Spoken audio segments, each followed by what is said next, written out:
रूसी मयरिया हमरा से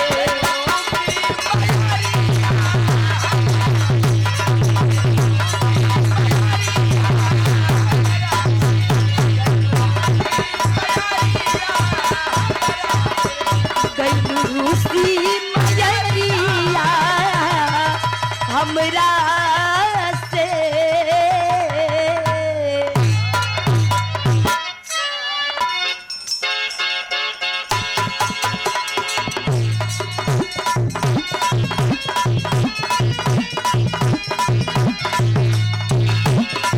क्या बात है, बहुत अच्छे बहुत अच्छे।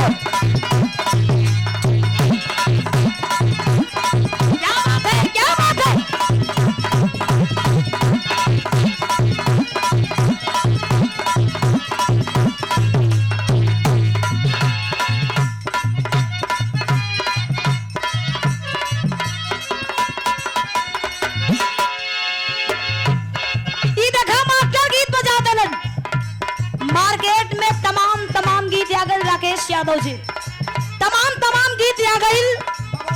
ऐसा गीत आइल, एगो गीत आइल कि लौंडिया लंदन से लाएंगे, रात भर डीजे बजाएंगे, फिर उसी पर कीर्तन करवाएंगे। एगो और गीत आइल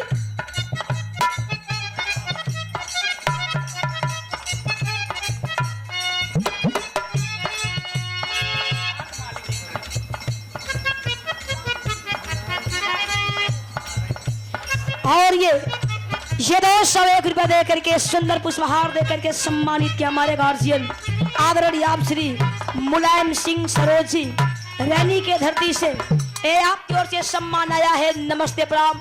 आप उन लोगों के नमस्ते प्रणाम। माता रानी हर एक मोड़ पे सफलता दे। एक और गीत आइल जगरा के लिए आप लोग पसंद कैला कि लइका तोहरे के पापा कहता, हमारा सैया जी के चाचा कहता। जनमर हो गए पसंदे ना हो।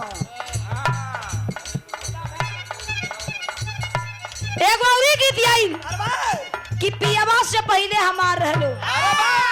ए भैया आपे लोग बताई कि जौना बारात में दुल्हा के आगे बजे कि पियावा से पहले हमार रहलो, तो आपे लोग बताई वो दुल्हा बेचारा का सोची कि हम सेकंड हैंड हैं। सही कर दो का बजौला बात कर।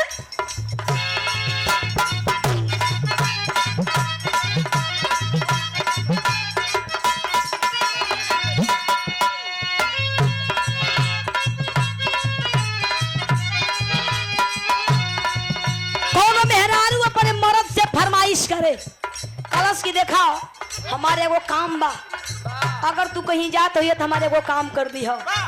वैसे देखो मेहरारू बहुत बढ़िया होली, बहुत खतरनाक होली। राकेश यादव जी कितना धोखेबाज होली।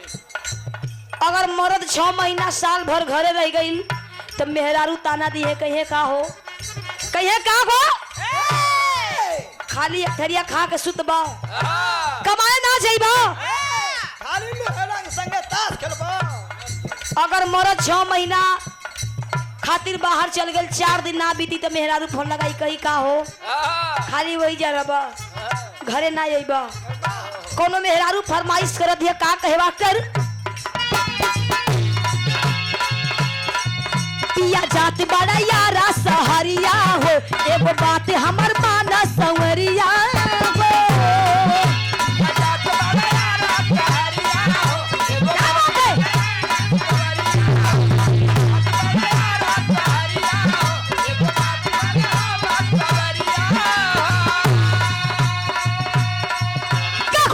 बड़ा यारा सहरिया हो, एगो बात हमर माना संवरिया हो, एगो चीज हो पसंद पड़ता।